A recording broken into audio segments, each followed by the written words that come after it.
رسول اللہ صلی اللہ علیہ وسلم نے فرمایا جس کا وضو نہیں اس کی نماز نہیں، جس کا وضو نہیں اس کی نماز نہیں۔ اب جس کا غسل ہی نہیں اس کا وضو ہوگا، جس کا وضو نہیں اس کی نماز ہوگی نہیں، اس کا مطلب غسل ہی اس کا صحیح نہیں ہے تو وضو بھی نہیں ہوگا، وضو نہیں ہوگا تو اس کی نماز، اس کی کوئی عبادت اللہ تعالیٰ قبول نہیں کرے گا۔ کبھی آپ نے سیکھنے کی کوشش کی ہے؟ نہیں مولانا شرم آتی ہے، یہ عمر میں جا تو کیا میں غسل کا طریقہ سیکھ لیتے بیٹھوں گے؟ 50,000 کا موبائل ہے، آپشن سمجھ میں نہیں آیا تو کہاں جاتے ہیں؟ جو اس کا علم رکھتا ہے وہاں جاتے ہیں۔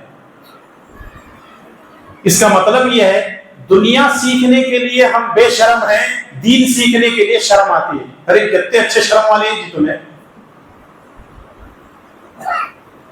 اصل میں کیا ہے، ہم کو دنیا سے دلچسپی ہے، دنیا میں بہت زیادہ ہم کو انٹرسٹ ہے، دین میں کوئی انٹرسٹ نہیں۔ غسل چلتا، وہ ابھی جو ہے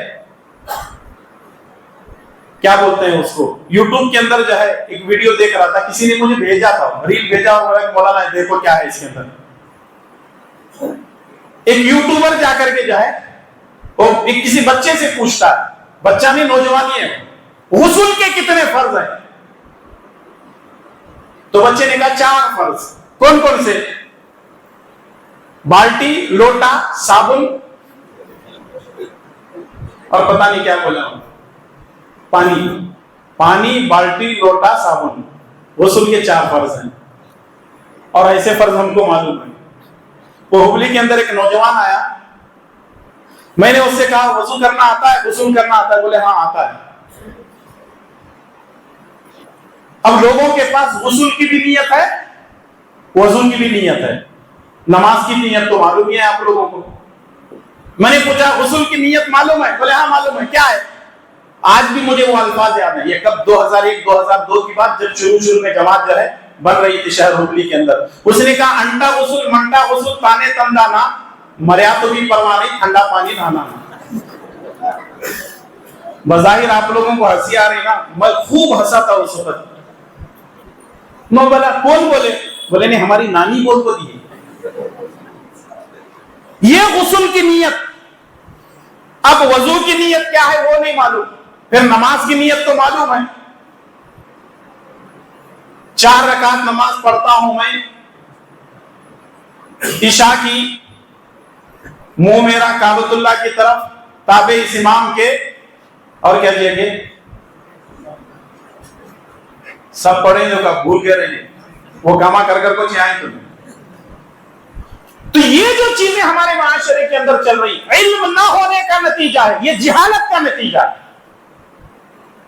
اور آج علم سیکھ بھی رہے ہیں تو کس سے؟ علماء سے نہیں، جاہلوں سے علم سیکھ رہے ہیں، بدعتیوں سے علم سیکھ رہے ہیں، مشرکوں سے علم سیکھ رہے ہیں۔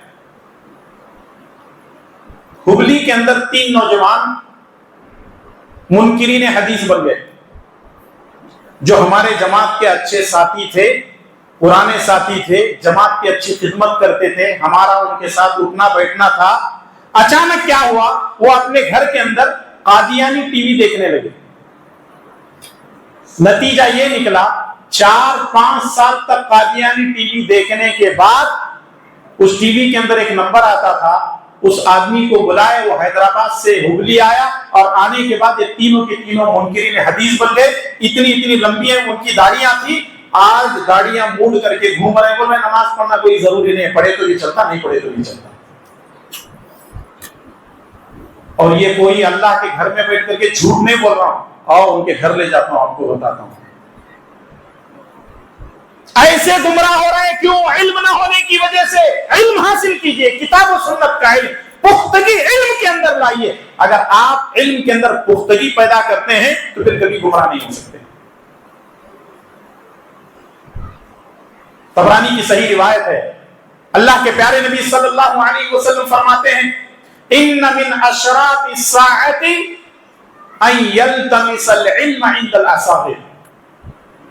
قیامت کی نشانیوں میں سے ایک نشانی یہ ہے کہ لوگ اہل بدعت سے علم حاصل کریں گے۔ کس سے؟ اہل بدعت سے، اہل سنت سے علم حاصل نہیں کریں گے۔ اور آج ہو رہا ہے، ہمارے نوجوان یہ حرکتیں کر رہے ہیں. کوئی انجینئر کی سن رہا ہے, کوئی ڈاکٹر کی سن رہا ہے, کوئی پلمبر کی سن رہا ہے, کوئی پتہ نہیں کس کی سن رہا ہے, اور یہ سمجھتے ہیں کہ میرے جیسا علامہ کوئی بھی نہیں ہے, میرے سامنے آ کر کے بیٹھو, مقابلہ کر کے دیکھو. یاد رکھو, ہمیشہ ایک بات یاد رکھو, آپ کا جتنا قد ہے اتنے ہی کپڑے آپ پہنے. آپ کا جتنا قد ہے اتنے ہی کپڑے آپ پہنے. اگر آپ قد سے زیادہ کپڑے پہنیں گے تو لوگ کہیں گے کہ آپ بیوقوف ہیں. آپ کے پاس جتنا علم ہے اتنی ہی بحث کرو, اسی پر عمل کرو. اگر آپ حد سے زیادہ اپنے آپ کو علامہ سمجھنے لگیں گے, یاد رکھو گمراہ ہو جاؤ گے. کوئی ایک آدمی بخاری کی حدیث دیتا ہے, کہنے لگتا ہے یہ حدیث میری سمجھ میں نہیں آئی, تو اس کا مطلب چھوڑ دیں عمل کرنا. علماء کس لیے ہیں؟ اور یاد رکھیے, قرآن کو سمجھنے کے لیے, حدیث کو سمجھنے کے لیے اسٹیپ بائی اسٹیپ اس کو سمجھنا پڑتا ہے. اب ہم لوگ مدرسوں میں جاتے ہیں, ڈائریکٹ ہم کو پہلے ہی سال میں بخاری کیوں نہیں پڑھاتے ہیں, مسلم کیوں نہیں پڑھاتے ہیں, بلوغ المرام کیوں نہیں پڑھاتے ہیں, فلاں اور فلاں کتابیں کیوں نہیں پڑھاتے ہیں. ہم کو اسٹیپ بائی اسٹیپ لے کے جاتے ہیں, یہ چیز پہلے, یہ اس کے بعد ہے, یہ کورس کے ٹائپ میں ہے. اب ایک آدمی اس کو کچھ نہیں معلوم, 0 میٹر گاڑی ہے, بخاری کی حدیث پیش کر کے اعتراض کر رہا ہے, اور علماء کرام پہ کہہ رہا ہے کہ علماء کرام یہ حدیث بیان نہیں کرتے. اہل حدیث حدیثوں کو چھپاتے ہیں, اہل حدیث سنتوں پر عمل نہیں کرتے. اس کا مطلب یہ ہے کہ تم نے اپنی حیثیت سے بڑھ کر کے حدیث کو سمجھنے کی کوشش کی ہے, اس لیے تم گمراہ ہو. ہمارے بہت سارے نوجوان انجینئر مرزا کو سنتے ہیں, آپ لوگ بھی سنتے ہوں گے. نام پہلے کیا ہے اس کا؟ انجینئر.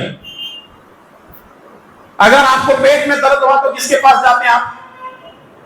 جی, ڈاکٹر کے پاس. انجینئر کے پاس جاؤ, 2-3 آدمیوں کے دیکھا, تھوڑا خدالی سپل دے کو بول پھاڑو اس کا, سب چلتا. جب آپ دین سیکھنا چاہتے ہیں تو علماء سے کیوں نہیں سیکھتے, انجینئر سے کیوں سیکھتے ہیں آپ, ڈاکٹر سے کیوں سیکھتے ہیں آپ, علماء سے کیوں نہیں سیکھتے؟ اور ہمارے الحمدللہ علماء کرام کبھی نہ مدینہ یونیورسٹی میں پڑھ رہے ہیں, کبھی مکہ کے ام القرآن میں پڑھ رہے ہیں, ریاض کے الملک سعود بن عبدالعزیز کے پتہ نہیں کہاں سیکھ رہے ہیں, وہاں سے سیکھ کر آتے ہیں. 8 سال 10 سال 15 سال 16 سال ماشاءاللہ وہ جو ہے ڈاکٹر کی ڈگری لے کر کے آتے ہیں علماء کرام, اور بیٹھے بیٹھے ایک نوجوان کونے میں بیٹھ کر کے اعتراض کرتا ہے, مولانا کو کچھ بھی نہیں معلوم ہے. ڈاکٹر غلط گولی لکھ کو دیا تو بھی اسے برا نہیں بولتے, یا صحیح حدیث سن کر بھی مولانا کو نہیں معلوم. عقل بڑی کہ بھینس, ان کے حساب سے بھینس ہی بڑی. اب میں یہاں سے پوچھنا چاہتا ہوں, آپ نے جو اندازہ لگایا عقل بڑی کہ بھینس, آپ بول رہے ہیں بھینس بڑی. اگر آپ کو عقل صحیح ہوتی تو کبھی نہیں کہتے تھے کہ بھینس بڑی, کیونکہ آپ کے دماغ میں بھوسا بڑا ہوا ہے, اس لیے آپ بھینس کو بڑی بول رہے ہیں. اگر عقل ہوتی آپ کے پاس تو کبھی بھینس کو نہیں بلکہ عقل کو بڑی بولتے. ابھی گزشتہ ہفتے میں حیدرآباد میں تھا, ہمارے دوست احباب 10-15 افراد جو ہے بیٹھے ہوئے تھے, ایک بات چیت ہونے لگی تو میں نے کہا اللہ کی سب سے بڑی نعمت کون سی ہے؟ اللہ کی سب سے بڑی نعمت کون سی ہے جو اللہ تعالیٰ نے ہم کو نوازا ہے؟ اگر میں آپ سے پوچھوں تو آپ کیا جواب دیں گے؟ توحید, اسلام, ایمان, قرآن, فلاں فلاں نہیں. سن کر کے جائیے, آپ پوری میری تقریر اپنے ذہن میں نہیں رکھو, یہ بات لے کر کے جاؤ. انسان کو سب سے بڑی جو دولت اللہ تعالیٰ نے دی ہے وہ ہے عقل. عقل ہے تو سب کچھ ہے, عقل نہیں ہے تو کچھ بھی نہیں. رسول اللہ صلی اللہ علیہ وسلم نے فرمایا 3 لوگ مرفوع قلم ہیں, جن کے اوپر سے قلم اٹھا لیا گیا. ان میں سے ایک پاگل ہے, اس کا کوئی حساب و کتاب نہیں ہوگا. اللہ نے ہم کو عقل دی ہے, اللہ ہمارا حساب و کتاب لے گا. اس کا مطلب سب سے بڑی دولت کیا ہے؟ عقل ہے. اگر آپ زکات کے معاملے میں جائیں گے تو سب سے پہلے کیا آئے گا؟ زکات دینے والا عقل والا ہونا ضروری ہے. حج کرنے والا عقل ہونا ضروری ہے، دین پر عمل کرنے والا عقل والا ہونا ضروری ہے، پاگلوں پر دین لاگو ہی نہیں ہوتا۔ اور یہ عقل سب سے بڑا عقل مند وہ ہے دنیا کا، اب بات کو سمجھیں، دنیا کا سب سے بڑا عقل مند وہ ہے جو توحید کو قبول کرتا ہے۔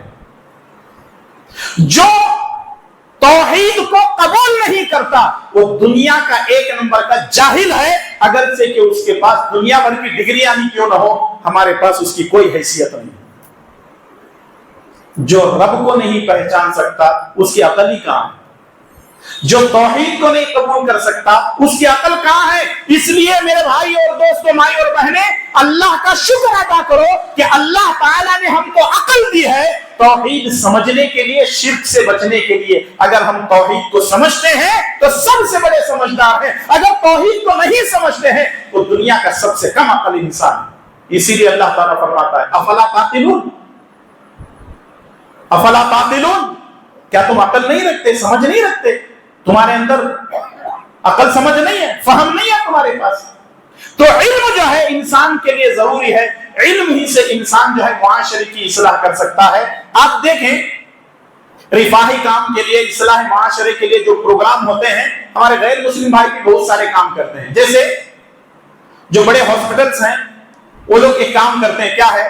ڈرگس صحیح نہیں ہے تو اس کے تعلق سے وہ لوگ جو ہے بتاتے ہیں ڈرگس کے کیا کیا نقصانات ہیں، شراب پیتے ہیں تو کیا نقصان ہے، گٹکا کھاتے ہیں تو کیا ہے، بیڑی سگریٹ سے نقصان کیا ہے، فلاں فلاں چیزوں سے نقصان کیا ہے۔ وہ بھی کوشش تو کر رہے ہیں معاشرے کی اصلاح کے لیے، وہ بھی کوشش کر رہے ہیں، لیکن سب سے بنیادی چیز یہ ہے کہ ہمارے اندر اگر دین کا علم ہوگا، اگر شریعت کا علم ہوگا تو پھر ہم ساری چیزوں کو کھل کر کے واضح طور پہ بیان کر سکتے ہیں۔ اقرأ بسم ربک الذی خلق، یہ پہلی، یہ دوسری چیز ہے، اصلاح معاشرے کے اندر علم ہونا ضروری ہے۔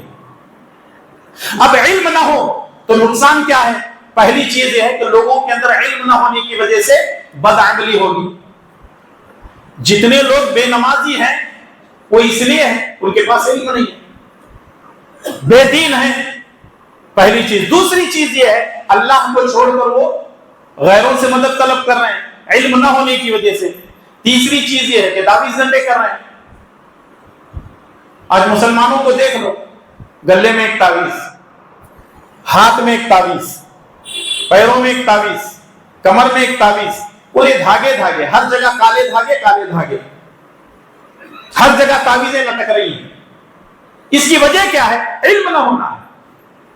رسول اللہ صلی اللہ علیہ وسلم نے فرمایا اگر کوئی آدمی تعویذ گنڈا لٹکاتا ہے اور وہ اس عقیدے کے ساتھ مرتا ہے کہ یہ تعویذ گنڈے میری مدد کر سکتے ہیں، نبی صلی اللہ علیہ وسلم نے فرمایا اس کی موت کفر پر ہوگی۔ آج ہمارے گھروں کے اندر، اہل حدیث گھروں کے اندر، میں دوسری بات نہیں کر رہا ہوں، جب ہم وہاں یہاں سے لڑکیوں کو اپنے گھروں کے اندر بہو بنا کر کے لاتے ہیں تو وہ کرتے کیا؟ چپکے سے بچے کے پاؤں میں کالا دھاگا ڈال دیتے ہیں، ان کے ہاتھ میں باندھتے ہیں، گلے میں ڈالتے ہیں۔ کون بولے؟ نہیں ہماری نانی بولی تھی اس واسطے لاکھوں ڈالی ہوئی۔ یہ دھاگے کیا کرنے والے ہیں؟ دھاگوں سے کچھ ہو سکتا ہے؟ یہ جو کپڑا ہے یہ دھاگے سے ہی بنا ہوا ہے۔ نہیں تو ایک کام کرو، پورا کا پورا جو ہے کالے کپڑے پہن لو، کالا دھاگا باندھ لینے سے بہتر ہے، نظر ہی نہیں لگتی۔ یہ ساری چیزیں ہمارے معاشرے کے اندر جو کی جا رہی ہیں یہ سراسر غلط ہیں، اور علم نہ ہونے کا نتیجہ ہے کہ آج مسجدوں سے کم جادوگروں سے تعلقات زیادہ ہیں۔ علم نہ ہونے کا نتیجہ یہ جہالت ہے۔ تعویذ گنڈے باندھنا، جادوگروں کے پاس جانا، یہ علم نہ ہونے کا نتیجہ ہے۔ اور علم نہ ہونے کا نتیجہ یہ بھی ہے کہ دنیا کی فکر کم، دنیا کی فکر زیادہ ہے، اور آخرت سے نفرت ہے۔ مرنے کے بعد کی زندگی مرنے کے بعد دیکھیں گے، اس کے بعد جو ہوگا وہ دیکھا جائے گا، جبکہ یہ سراسر غلط ہے۔ ان تمام چیزوں سے ہم کو بچنا ضروری ہے۔ پہلی چیز ہے توحید کو عام کرنا، شرک سے بچنا۔ دوسری چیز ہے علم حاصل کرنا، اور علم کتاب و سنت کا نام ہے۔ تیسری چیز ہے اگر معاشرے کے اندر اگر آپ اصلاح کرنا چاہتے ہیں، یہ بات بھی بڑی اہم ہے جو میں آپ کے سامنے تیسری چیز کے طور پر رکھ رہا ہوں۔ وہ تیسری چیز کیا ہے؟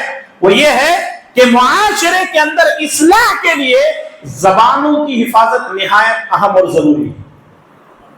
زبان کی حفاظت، اب آپ کہیں گے مولانا زبان کی حفاظت کریں گے معاشرے کے اندر سے جو برائیاں بالکل دور ہو سکتی ہیں۔ آج ہمارے گھروں کے اندر اختلافات ہیں، ہمارے خاندانوں میں اختلافات ہیں، ہمارے جماعتوں میں اختلافات ہیں، جمعیتوں میں اختلاف ہے، مسجدوں مدرسوں میں اختلاف ہے۔ ان تمام اختلافات کی جو بنیاد ہے وہ کیا ہے؟ وہ زبان ہے۔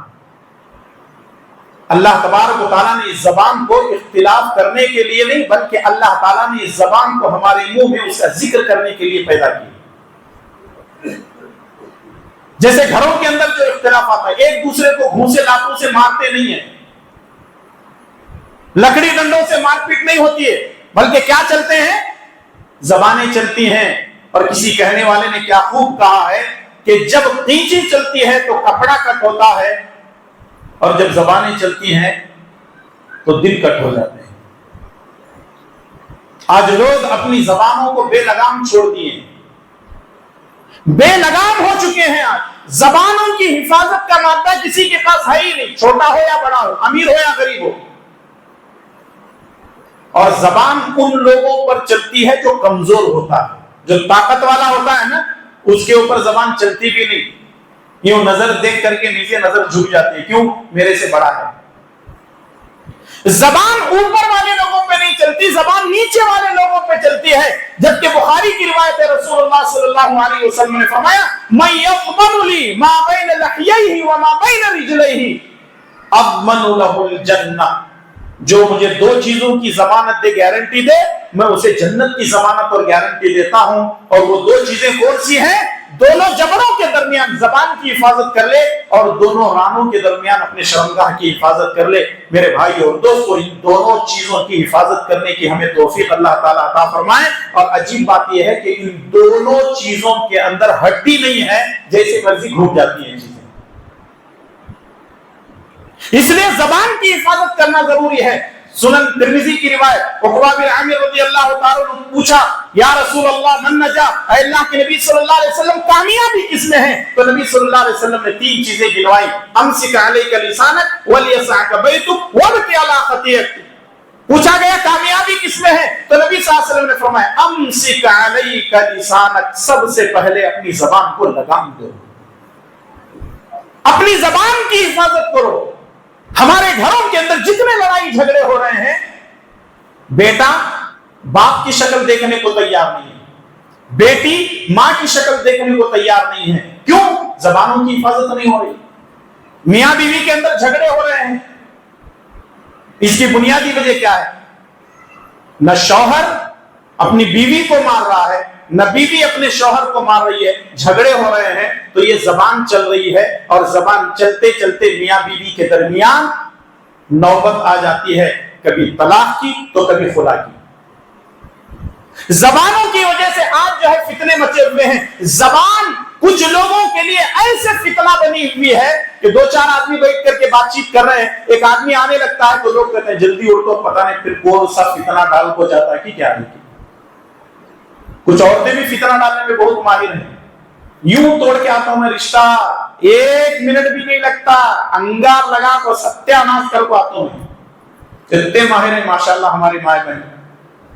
خاندان ٹوٹ رہے ہیں، میاں بیوی کے اندر جو ہے نا اتفاقیاں پیدا کر رہے ہیں، باپ بیٹے کے اندر جھگڑے لگا رہے ہیں، جماعتوں کے اندر مسئلے چل رہے ہیں۔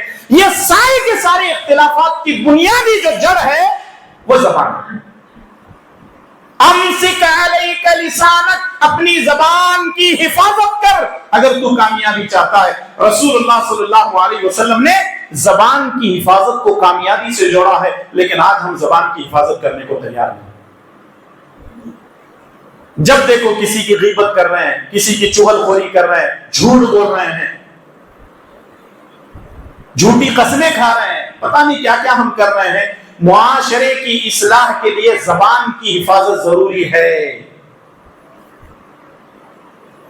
اور خاص کر کے میاں بیوی کے جھگڑے تو ایسے ہیں ہمارے گھروں کے اندر کہ پوچھو مت، اس کی کوئی انتہا نہیں۔ اتنے زیادہ لڑائی جھگڑے ہیں، اتنے زیادہ لڑائی جھگڑے ہیں کہ اڑوس پڑوس والے پریشان۔ اور وہ زبانیں ایسی چلتی ہیں کہ پوچھو مت. میرے استاد کہا کرتے تھے اگر زبان کو حرکت دینا ہو تو 3 چیزیں پہلے سامنے رکھو: سوچو، تولو اور بولو. سوچو، تولو اور بولو. سوچو کا مطلب کیا ہے؟ کیا بولنا ہے پہلے سوچو. سامنے والے اگر بات کر رہے ہیں فوراً زبان سے کھول کر کے بول کر کے پھر سوچنا نہیں. پہلے سوچو کہ میری بات صحیح ہے یا غلط ہے، پھر اس کے بعد تولو میری بات کا بیلنس صحیح ہے کہ نہیں ہے. اگر میں بولوں گا تو یہ بات مانی جائے گی کہ نہیں مانی جائے گی، اس کو تولو، اس کا وزن کرو، پھر اس کے بعد بولو. ہم لوگ کیا کرتے ہیں؟ پہلے بولتے ہیں، 2-4 جوتے کھانے کے بعد عقل آتی ہے، سوچنے تولنے لگتے ہیں. میں نہیں بولے رہتا تو اچھا رہتا تھا، جوتے پڑے نا. پھر ارے پہلے سوچو تولو پھر اس کے بعد بولو. بولتے کیوں ہو پہلے؟ ہمارے گھروں کے اندر یہی چیز ہو رہی ہے. عورت بھی نہیں سمجھتی، مرد بھی نہیں سمجھتا. ادھر سی باتیں ادھر سے، ہاں پھر بولنے کی ضرورت نہیں. فائرنگ ادھر سے بھی ہوتی ہے. یہ نہیں کہ پوری غلطی عورتوں کی بتا کر کے ہم بیٹھ جائیں. تالی ایک ہاتھ سے نہیں بجتی. جھگڑے اگر گھروں کے اندر ہوتے ہیں تو دونوں میں سے کوئی ایک غلط ضرور ہوتے ہیں. دونوں صحیح ہونا یہ بھی ضروری نہیں ہے، دونوں غلط ہونا یہ بھی ضروری نہیں ہے. ایک مائنس ایک پلس ہونے کے بعد ہی کرنٹ آتا ہے، تب جا کر کے جھگڑا ہونے والا. اور ویسے بھی ہمارے معاشرے کے اندر اب کیا کیا بتائیں کتنی برائیاں ہیں. خاص کر کے زبان سے نکلے ہوئے جو ہے، جیسے کسی نے کہا تھا کہ زبان یہ کمان سے نکلا ہوا تیر واپس آ سکتا ہے لیکن زبان سے نکلی ہوئی بات واپس نہیں آ سکتی. اور وہ مسند احمد کی حدیث حضرت ابو سعید خدری رضی اللہ تعالیٰ عنہ فرماتے ہیں رسول اللہ صلی اللہ علیہ وسلم نے فرمایا اذا اصبح ابن آدم فإن الأعداء كلها تكفر اللسان یا لسان اتق اللہ فینا فإن استقمت استقمنا وإن اعوججت اعوججنا. روزانہ صبح میں جسم کے سارے اعضاء، جسم کے سارے پارٹ زبان سے کہتے ہیں اے زبان تو اللہ سے ڈرتی رہنا، اے زبان تو اللہ سے ڈرتی رہنا. اگر تو ٹھیک ہے تو ہم بھی ٹھیک ہیں، اگر تو بگڑتی ہے تو تیری وجہ سے ہم کو بھی بگڑنا پڑتا ہے. نہیں سمجھے؟ حدیث سمجھ میں نہیں ہے. 2 آدمی آپس میں بات چیت کر رہے ہیں، مار پیٹ پہلے ہوتی ہے یا زبان پہلے چلتی ہے؟ زبان پہلے چلتی ہے، بعد میں مار پیٹ ہوتی ہے. زبان جب چلتی ہے سامنے والا اس کو کچھ برا بلا بول دیتا ہے تو پھر اس کے بعد زبان جو ہے سب سے پہلے چلتی ہے. جب دونوں آپس میں بات چیت کرتے ہیں تو سب سے پہلے کیا ہوتا ہے؟ زبان چلنے لگی. زبان چلتے چلتے سامنے والا برا بول دیا اور برا بولنے کا نتیجہ یہ ہوتا ہے سامنے والا مارنا پیٹنا شروع کر دیتا ہے. غلطی کس نے کی تھی؟ غلطی کس نے کی تھی؟ زبان نے. سامنے والے کو اتنی عقل ہونا چاہیے کہ زبان نے غلطی کی ہے، کھینچو 2-4 تھپڑ مارو واپس کر دو، مسئلہ ختم. ایسا کرتے ہیں کیا کوئی بھی؟ نہیں. کیا کرتے ہیں؟ ادھر سے بھی دینا شروع کر دیتے ہیں. کیوں؟ کہ زبان نے غلطی نہیں بلکہ پورے کے پورے جسم نے غلطی کی ہے. تو اس لیے زبان، جسم کے سارے اعضاء زبان سے کہتے ہیں، جسم کے سارے اعضاء زبان سے کہتے ہیں اے زبان تو اللہ سے ڈرتی رہنا. اگر تو ٹھیک ہے تو ہم بھی ٹھیک ہیں، اگر تو بگڑتی ہے تو تیری وجہ سے جوتے ہم کو کھانے پڑتے ہیں. زبان کی حفاظت کرو اور یاد رکھو چھوٹے بڑے سب کے ساتھ زبان اور سب سے بڑی جو بنیادی چیز ہے انسان اپنی زبان سے پہچانا جاتا ہے. جیسے سنن ابو داؤد کی ایک مشہور روایت ہے، اللہ کے نبی صلی اللہ علیہ وسلم کے پاس ایک عورت کے بارے میں شکایت آئی. نمازیں کم پڑھتی ہے، روزہ کم رکھتی ہے، زکات صدقہ خیرات کم دیتی ہے، لیکن زبان کی بڑی پابند ہے، زبان کی بڑی اچھی ہے. نبی صلی اللہ علیہ وسلم نے فرمایا ہی فی الجنہ، ایسی عورت جنت میں جائے گی. ایسی عورت جنت میں جائے گی. کیوں؟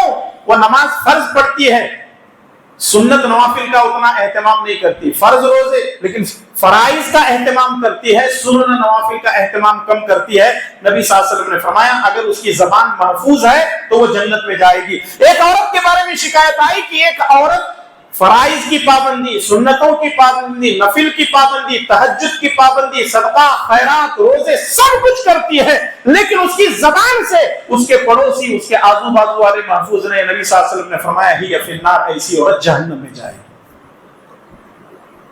ہم نمازی ہیں، ہم دیندار ہیں، ہم اللہ والے ہیں، ہم قرآن بھی پڑھتے ہیں، ہم روزے بھی رکھتے ہیں، سب کچھ کرتے ہیں، لیکن آج ہمارے اندر زبان کی حفاظت کا مادہ نہیں ہے، جس کی وجہ سے ہم مار کھا رہے ہیں۔ جماعتوں کے اندر بھی جو اختلاف ہے، ایک دوسرے کو مارتے نہیں ہیں، کوئی آ کر کے کچھ بول دیا، کوئی صدر کی برائی بیان کر رہا ہے، کوئی سیکرٹری کی برائی بیان کر رہا ہے، کوئی امام کی برائی لے کر کے بیٹھا ہوا ہے، کوئی مؤذن کو لے کر کے لفاظ رہا ہے، کوئی کسی چیز کو لے کر کے کر رہا ہے۔ میرے بھائی اور دوستو، اگر کوئی برائی ہو کسی کے اندر، اس کا مطلب یہ نہیں ہے کہ اللہ نے منہ میں زبان دی ہے جو الفاظ آئے ادا کر دو، نہیں، اس کا ایک طریقہ ہے، اصول ہے، آداب ہے، طریقہ کار ہے۔ اگر آپ اس کو اپناتے ہیں تو ٹھیک ہے، ورنہ اگر نہیں اپناتے ہیں تو نتیجہ یہ نکلتا ہے کہ آپ پوری جماعت کے لیے، پورے خاندان کے لیے، پورے دوست احباب کے لیے فتنہ بن سکتے ہیں۔ اس لیے اپنے آپ کو فتنہ مت بنائیے، بلکہ آپ زبان کے فتنے سے اپنے آپ کو محفوظ رکھیے۔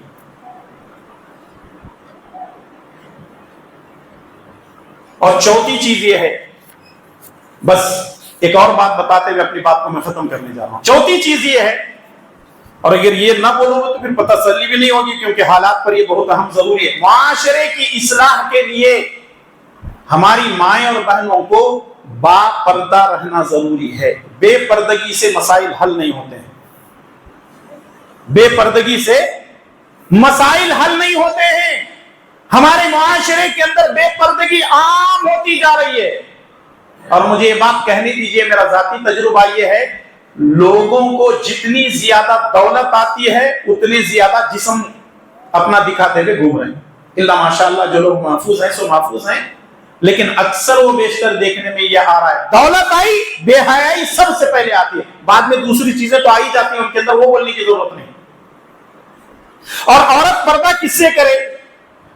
نمبر 1، عورت کے بدن یعنی جسم کا بھی پردہ ہے۔ نمبر 2، عورت کے لباس کا بھی پردہ ہے۔ نمبر 3، عورت کے زیورات کا بھی پردہ ہے۔ نمبر 4، عورت کی آواز کا بھی پردہ ہے۔ اور نمبر 5، عورت کی خوشبو کا بھی پردہ ہے۔ یہ 5 پردے ہیں جو عورت ان پردوں کا خیال رکھے۔ اب اس کی تفصیل کے لیے 1 گھنٹہ ہوں، مولانا لکھ کو دیں جلدی ختم کرو، اور حقیقت ہے اب اذان دینے کے لیے روک دیا گیا۔ اور میں نے کہا تھا شروع میں، اصلاح معاشرہ کے لیے 2 دن کی کانفرنس بھی کم ہے، یہ صرف 4 چیزیں بتائیں، 5ویں میں آنے سے پہلے ٹائم ختم ہو جائے گا۔ میرا نہیں، پروگرام کا۔ پھر آپ بولیں گے مولانا اتنا جلدی کہیں جا رہے ہیں، ذرا رکو، بہت سارے کام آئے ہوئے۔ دیکھ لو آج یہ کوئی بھی یہ 5 چیزیں اگر عورتیں ہماری مائیں بہنیں کر لیں، انشاءاللہ تبارک و تعالی معاشرے کی اصلاح ہو جائے گی۔ ہماری ساری کی ساری مائیں بہنیں کہاں ہیں؟ عصر کے بعد دعا قبول ہوتی، مغرب کے بعد شیطان باہر نکلتے ہیں، شیطان باہر نکلنے سے پہلے ہماری ماں بہنیں پورے مارکیٹ میں رہتی۔ شیطان کہاں ہے؟ مارکیٹ میں ہے۔ نہ جسم کا پردہ ہے، نہ لباس کا پردہ ہے، نہ زیورات کا پردہ ہے، اور نہ آواز کا پردہ ہے، اور نہ خوشبو کا پردہ ہے۔ یہ 5 پردے ہیں ہی نہیں، سارے پردے پھٹ گئے۔ اکبر الہ آبادی نے کہا تھا کہ بے پردہ کل جو چند نظر آئی بیویاں، بے پردہ کل جو چند نظر آئی بیویاں، اکبر زمین غیرت قومی سے گڑ گیا۔ پوچھا جو ان سے آپ کا پردہ کیا ہوا؟ کہنے لگی کہ عقل پہ مردوں کے پڑ گیا۔ جب مرد بے شرم ہوتا ہے تو اس کی عورت بے حیا بن کر مارکیٹ میں نکلتی ہے۔ اس میں غلطی مرد کی ہے کہ وہ اپنی ماں کو بازار میں لے کے جا رہا ہے بغیر پردے کے، اپنی بہن کو لے جا رہا ہے بغیر پردے کے، اپنی خالہ پھوپھی کو لے جا رہا ہے بغیر پردے کے، اپنی بیٹی کو لے جا رہا ہے بغیر پردے کے، اپنی بہو کو لے جا رہا ہے بغیر پردے کے۔ جب مرد کے اندر حیا ختم ہوتی ہے تو پھر عورتوں کا یہی حال ہوتا ہے۔